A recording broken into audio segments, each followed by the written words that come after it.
Good evening. I've started this video a couple of times, and I think I'm 30 some odd pages into this book when I realize this is all a foreword by William Goldman. The Princess Bride, S. Morgenstern's classic tale of true love and high adventure.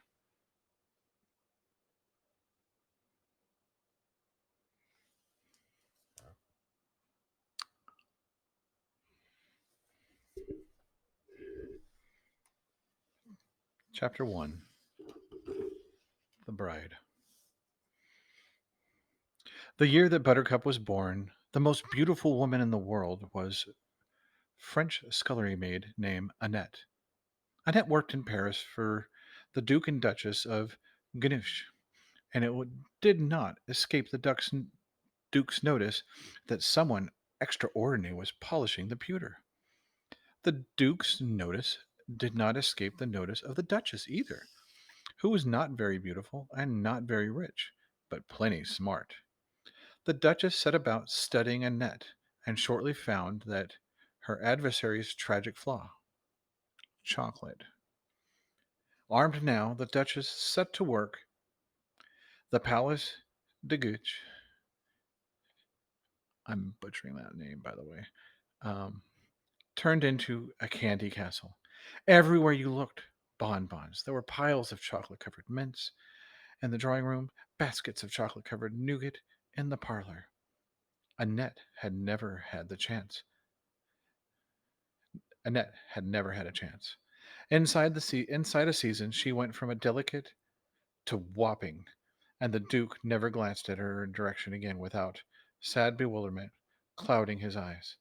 Annette, it might have been noticed, seemed only cheerier throughout the enlargement.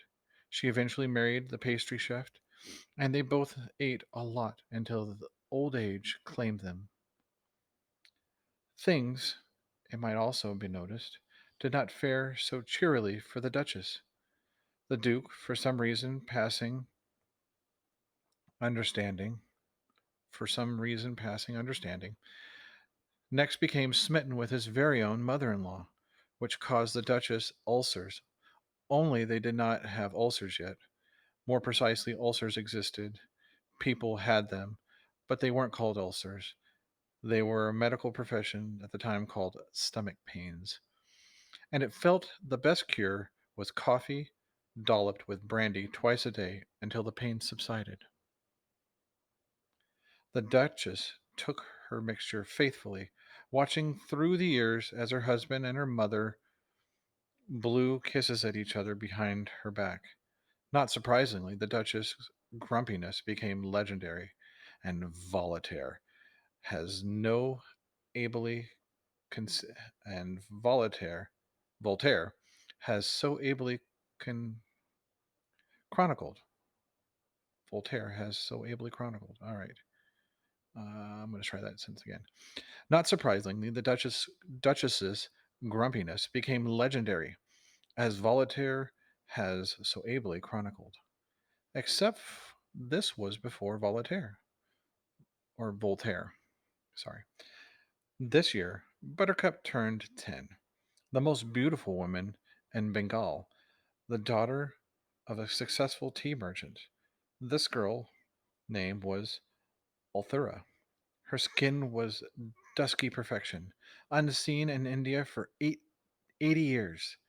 There have only been 11 perfect complexions in all of India since the accurate accounting began.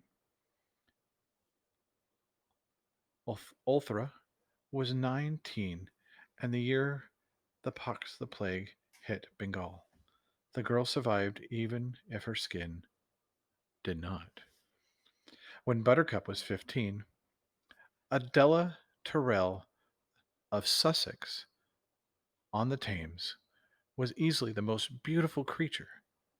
Adela was 20, and so far did she outdistance the world that it seemed certain that she would be the most beautiful for many years. But then, One day, one of her suitors, she had 104 of them, exclaimed that without question Adele must have been the most ideal item yet spawned. Adele, flattened against flattered, began to ponder on the truth of this statement. That night, alone in her room, she examined herself pore by pore in the mirror. This was after mirrors. It took her until the close of the dawn to the finish of her inspection, but by that time it was clear to her that the young man had been quite correct in his assessment. She was, through no real fruits of her own, perfect. As she strolled through the family rose garden, watching the sunrise, she felt happier than she had ever been. Not only am I perfect, she said to herself, I am probably the first person in the whole long history of the universe. Not a not a part of me could stand improving. How lucky am I to be perfect and rich and sought after and sensitive and and young? The mist was rising around her as Adela began to think, well, of course I'll always be sensitive, she thought.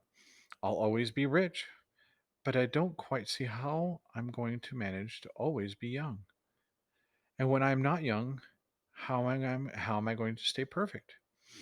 And if I'm not perfect, well, what else is there? What indeed? Adela furrowed her brow, and and in desperate thought, furrowed her brow in desperate thought. It was the first time in her life her brow had ever furrowed, and Adela gasped when she realized what she had done. Horrified that she had somehow damaged it, perhaps permanently, she rushed back to the mirror and spent the morning. And although she managed to convince herself she was still quite as perfect as ever, there was no question she was not quite as happy as she had been. She began to fret. The first worry lines appeared within the fortnight, the first wrinkles within a month, and before a year was out, creases abound. She married soon thereafter, a self same man who accused her of sublimity, and gave him merry hell for many years. Buttercup, of course, at 15, knew none of this. And if she had, would have, found it totally unfathomable. How could someone care if she were the most beautiful woman in the world or not? What difference could it have made if only they were the third most beautiful or the sixth? Buttercup at this time was nowhere near that high, being barely in the top 20 and primarily on potential. Certainly not anywhere particular care to took herself. She hated to wash her face, and she loathed the area behind her ears. She was sick of combing her hair and did so as little as possible. What she liked to do, preferred above all else, really, was ride her horse and taunt the farm boy. The horse was named Horse.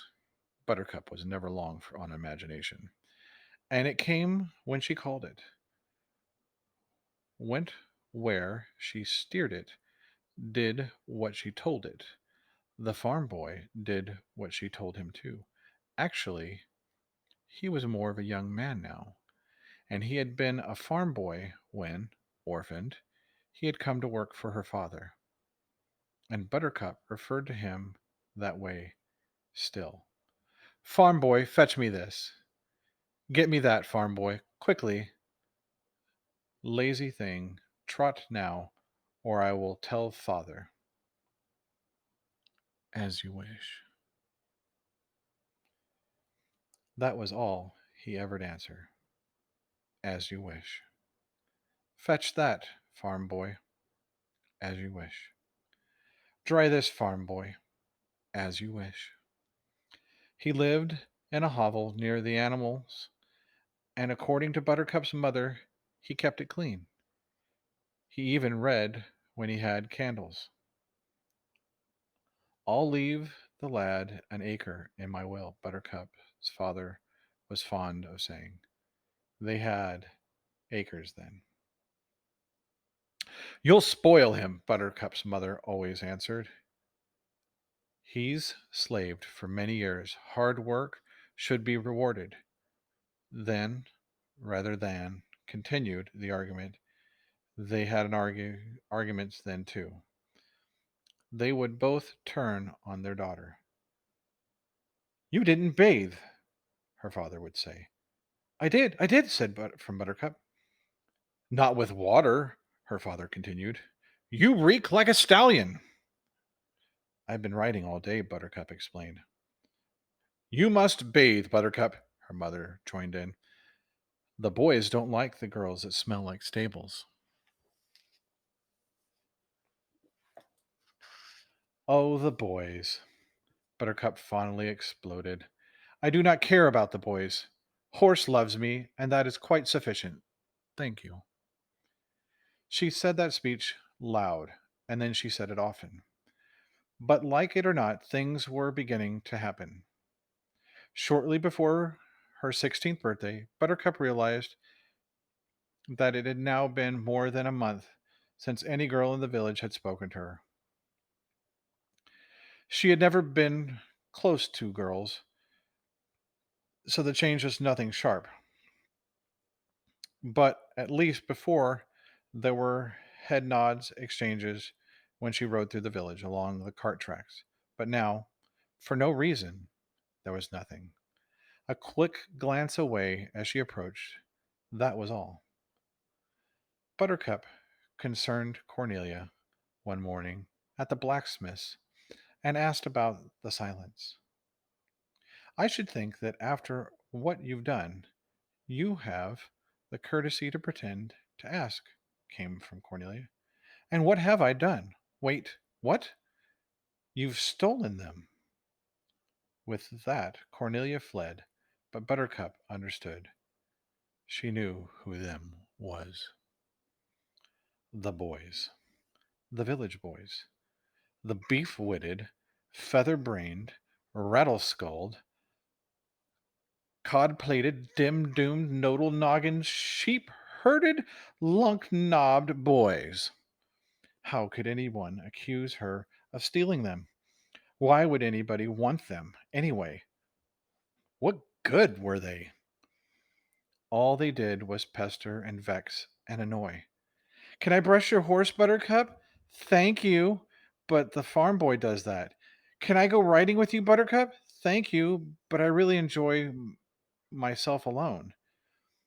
You think you're going You think you are good too good for anybody, don't you, Buttercup? No, no, I don't. I just like riding by myself. That's all.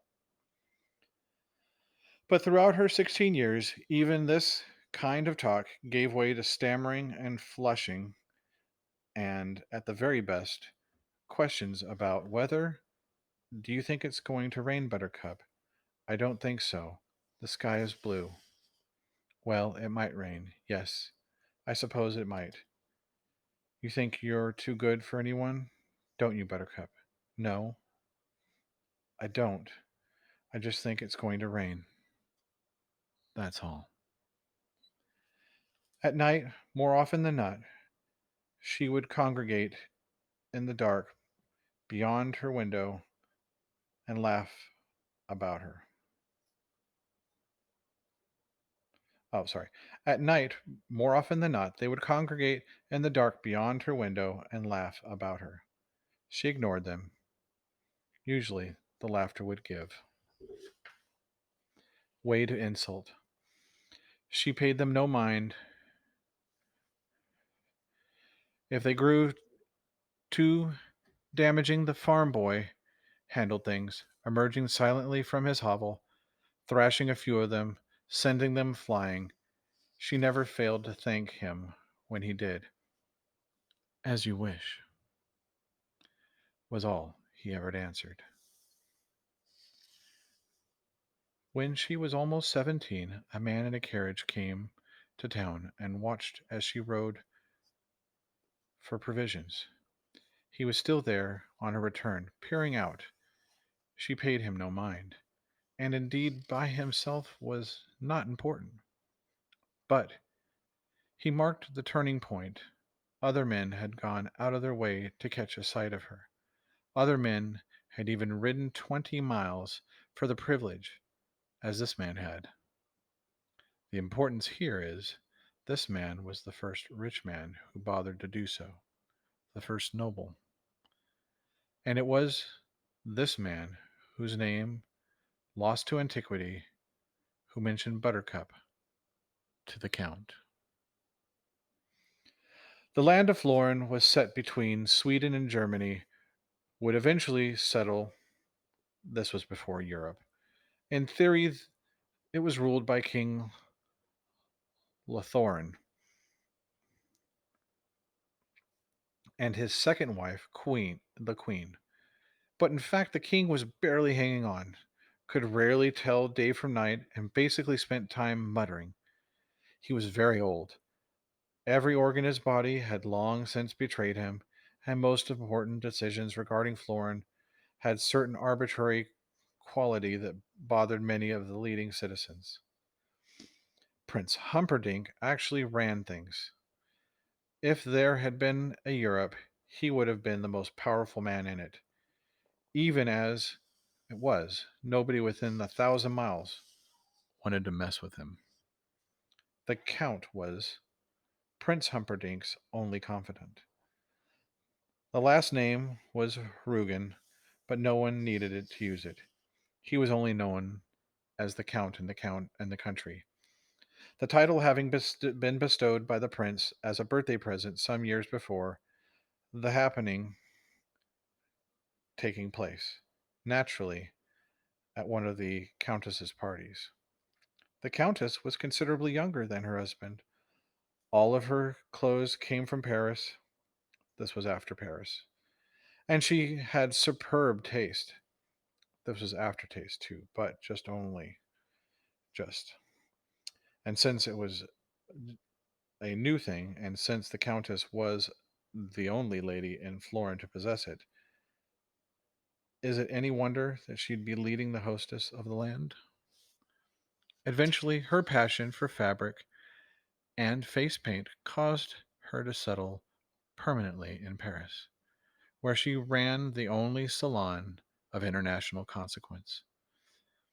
For now, she busied herself with simply sleeping on silk, eating on gold, and being the single most feared and admired woman in Florentine history. Florence's history? Yes. If she had figure faults, her clothes concealed them. If her face was less than divine, it was hard to tell once she had gotten done applying substances.